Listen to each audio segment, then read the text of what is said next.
Balai Pelaksana Penyedia Perumahan Sulawesi I bersama Pemkab Minsel melakukan peninjauan atas perbaikan yang dilakukan terkait keluhan warga pengungsi lokasi Huntap di Rumoong bawah atas sejumlah kerusakan. Sejumlah unit rumah hunian tetap atau huntap bagi warga korban abrasi Pantai Amurang di lokasi Rumoong Bawah telah diperbaiki oleh pihak Balai Pelaksana Penyediaan Perumahan atau BP2P Sulawesi I. Hal ini terlihat dalam peninjauan pelaksanaan perbaikan tersebut oleh PPK BP2P dan pihak Pemkab Minsel.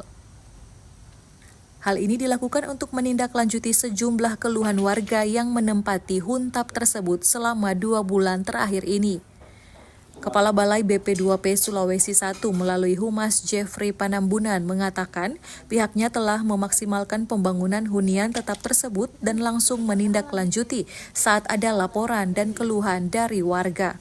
Mengenai pekerjaan yang mungkin rusak atau perlu diperbaiki, kami dari BP2P melalui Kepala Balai memerintahkan kami juga melalui Kasatker dan juga PPK untuk segera melakukan tindakan lapangan untuk mengerjakan, memulihkan kembali kepada keadaan yang semula.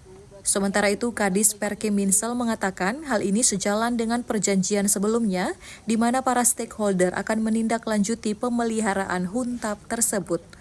Ya, jadi proses penyerahan pengelolaan sementara sudah dilakukan, dan tentu kami dari pemerintah daerah mengharapkan tentu kepada masyarakat yang sudah menempati lokasi yang ada di sini, mari orang pelihara, kita rawat.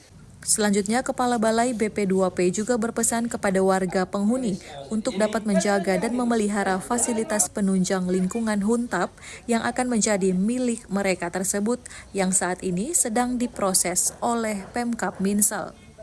Hizkia Waran Kiran melaporkan untuk Kawanwa TV.